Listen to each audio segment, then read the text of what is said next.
Жалпы алма қосылған пирогтарды онша ұната бермеуші едім, бірақ мына алмалы пирог ерекше дәмді шығады екен.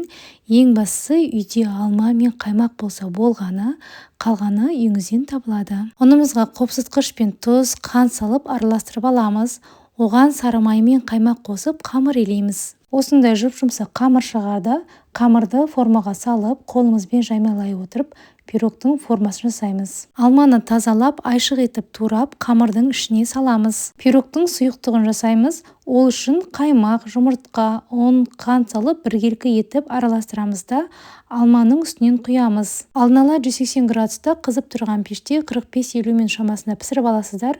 Пирогты қалыбынан шешпей, әбден суығаннан кейін ғана босатасыздар. Сондықтан кешке жасап, ертесінде ғана дастарханға ұсындым. Парақшамда оңай әрі бір жасағанда шығатын рецептермен бөлісемін. Сондықтан сіз де қолдап отыруды ұмытпаңыз.